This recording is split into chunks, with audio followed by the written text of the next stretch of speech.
Isn't easy to say, 'cause we haven't talked in a month.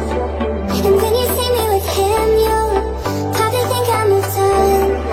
Yeah, Agnes, adik kelas Garvin sewaktu SMA. Dia juga anak teman Pak James. Namun selama ini, Garvin menganggapnya sudah seperti adik sendiri.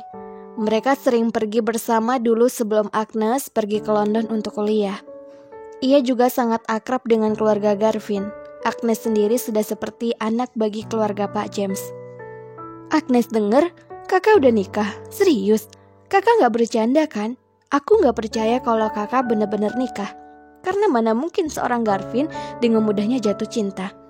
Apalagi kakak kan kemarin DM aku kalau kakak baru putus sama Puspa. Ya emang dia itu. Agnes stop. Agnes terdiam setelah Garvin menghentikannya. Wanita yang satu ini memang banyak bicara. Agnes kemudian melirik Kayla sekilas dengan heran. Dia siapa? Sekretaris baru Kak Garvin. Pak Vandra di mana? Dia istri kakak. Agnes melebarkan matanya. Ia menatapi Kayla sejenak lalu beralih menatapi Garvin. Kabar itu Garvin benarkan di depannya.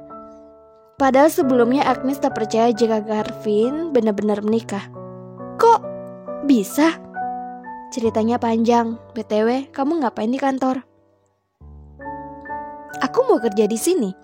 Tiba-tiba aja Agnes terlihat bad mood. Tak seperti sebelumnya saat ia begitu antusias memeluk Garvin. Bukannya kamu kuliah? Aku udah lulus. Aku memutuskan untuk kerja di perusahaan ini karena aku benar-benar mau kerja sama Kak Garvin. Kak Garvin bahkan lupa aku ngundang kakak waktu wisuda dan Kak Garvin bilang kalau kakak ada meeting di Malaysia. Garvin merasa canggung ketika ada dua wanita di ruangannya. Ia pun lupa bahwa ia sempat punya adik angkat seperti Agnes yang selalu saja menempel seperti lem dimanapun ia berada. Ya udah, kakak minta maaf. Lebih baik, ayo kakak antar ke Dino untuk memeriksa kelengkapan administrasi kamu. Sebelum pergi, Agnes menghampiri meja Kayla. Kayla segera mungkin berdiri menyambut Agnes sambil tersenyum. Aku Agnes. Aku bisa dibilang teman, bisa dibilang adik juga dari Kak Garvin. Kami udah lama kenal, jadi maaf ya kalau saya belum tahu siapa kamu. Agnes menyodorkan tangannya pada Kayla. Garvin terlihat begitu canggung ketika Kayla bahkan harus bertemu dengan orang-orang baru. Padahal sebelumnya, Garvin berjanji untuk tidak menyulitkan hidupnya. Aku Kayla, gak apa-apa. Pak Garvin belum sempat mengenalkan. Pak Garvin? Tanya Agnes bingung karena panggilan Kayla terhadap Garvin membuat Agnes mendengarnya aneh. Itu karena ini di wilayah kantor jadi Kayla selalu panggil kakak kayak gitu. Garvin menimpali kebingungan Agnes. Beberapa menit kemudian, Garvin terlihat sibuk melihat dokumennya. Sementara Kayla masih belum tahu ia harus mengerjakan apa. Kalau gini mending gue di kafe aja. Pelanggan gue banyak, duit gue mengalir. Benar-benar, gue jengkel banget sama Pak Garvin sekarang. Batin Kayla. Kayla. Panggilan Garvin mengejutkan Kayla. Ia segera menghampiri suaminya itu. Kenapa? Tanya Kayla. Tolong fotokopiin ini ya 5 lembar, mesinnya ada di samping sana. Kayla mengambil kertasnya, namun wajahnya menampilkan kebingungan setelah ia melihat letak di mana mesin fotokopi itu. Garvin sadar bahwa sedari tadi Kayla bahkan belum melakukan perintahnya. Kenapa masih diam? Tapi saya nggak tahu cara cetak di mesin fotokopi. Garvin menghela nafasnya malas. Ia kemudian mengambil paksa kertas di tangan Kayla dengan kasar. Matanya memutar kesal karena Kayla benar-benar menyulitkan, bukan memudahkan. Sini gue ajarin. Lo buka mesinnya. Setelah itu lo taruh kertasnya sejajar. Jangan mengok-mengok. Terus lo tutup. Habis itu tekan beberapa kertas yang mau lo copy. Terus lo tekan ini supaya dia bekerja. Beberapa kertas pun keluar membuat Kayla begitu bahagia melihatnya. Jujur saja, Kayla begitu senang ketika melihat kertas itu keluar dengan jumlah yang Garvin mau dalam waktu sekejap. Malam datang. Seharian bekerja bersama Garvin ternyata melelahkan. Tak seperti yang Kela bayangkan kalau kerja di kantor, hanya duduk tanpa merasakan capek seperti di kafe. Nyatanya, ternyata duduk seharian membuatnya lebih pegal daripada membuatkan kopi untuk pelanggan. Sementara itu, mata Garvin terkejut ketika ia melihat Kela keluar dari kamar mandi sambil mengelus rambutnya yang basah dengan handuk. Tanpa sadar, Garvin memperhatikannya dengan aneh. Matanya melebar kaget tak tahu bahwa ada Kela di kamar mandinya. Wajah cantik natural Kela sejenak menyihir Garvin yang bergeming diam menatapinya tak sengaja. Jantung Garvin mulai berdegup tak berarti ketika melihat Kela hanya mengenakan handuk baju untuk menutupi tubuhnya. Garvin menelan salivarnya begitu canggung. "Ah!" Kela berteriak karena Garvin berdiri di depan kamarnya sendiri. Kela menutupi badannya mengenakan handuk yang ia pakai untuk kepalanya. Sementara Garvin memalingkan wajahnya.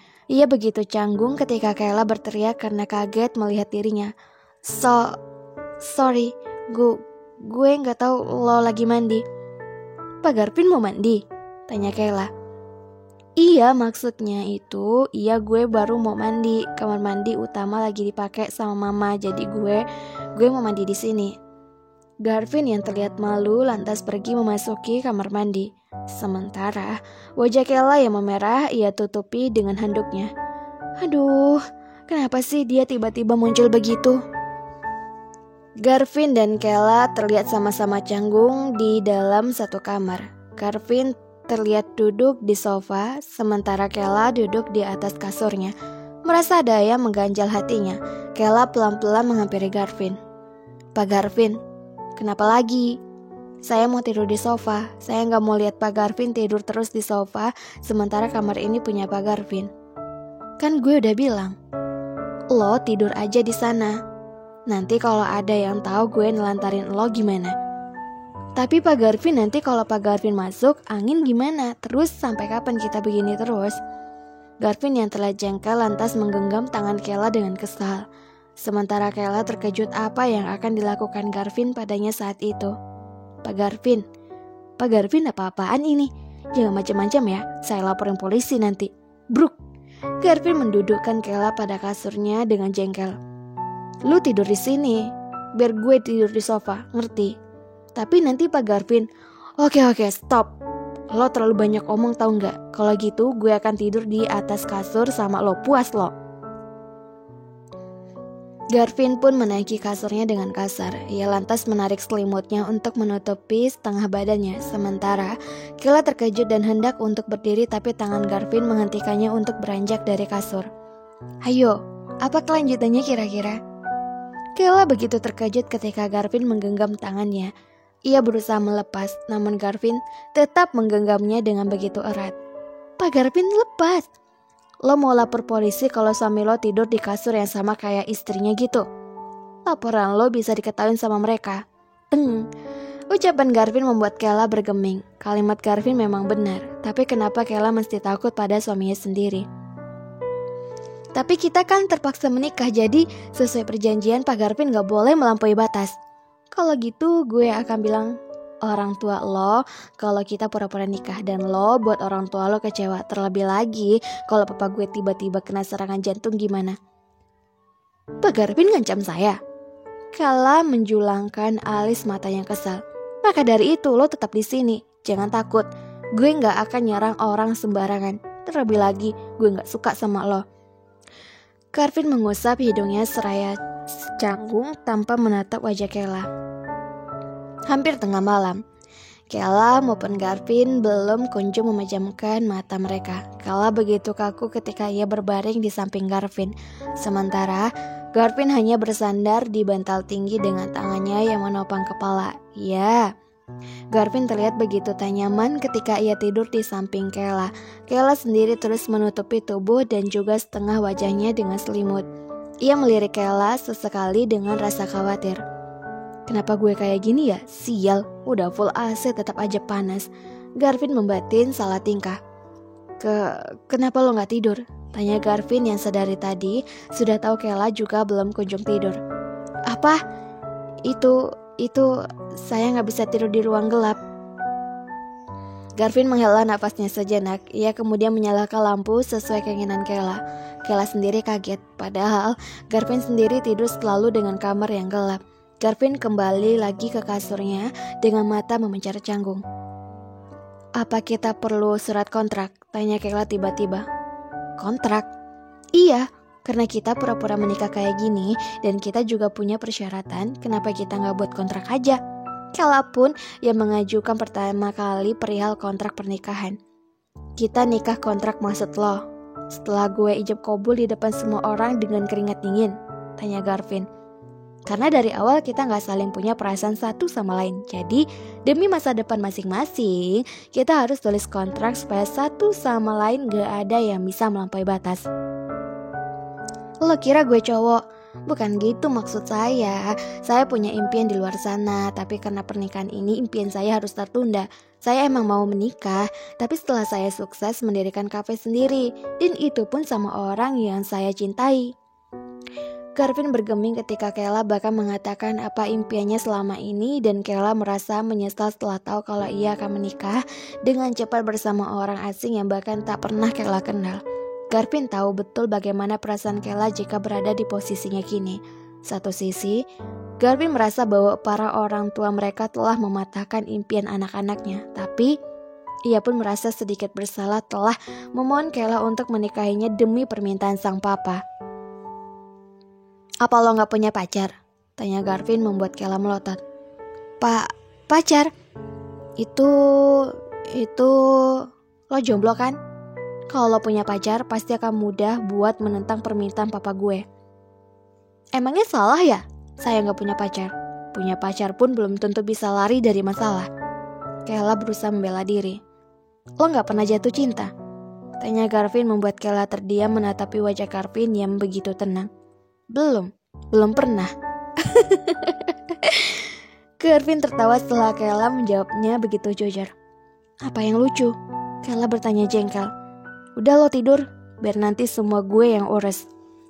Halo novelers semuanya, ketemu lagi nih di Mimin, channel Mimin, Feby Vitaloka. Channel yang akan mengisahkan semua novel-novel yang akan novelers dengar semua. Jangan kemana-mana, tetap di channel Mimin, channel Feby Vitaloka. Karena dukungan kalian adalah semangat dan lebih semangatnya Mimin untuk upload setiap hari. Komentar-komentar novelers semua sudah Mimin tengok.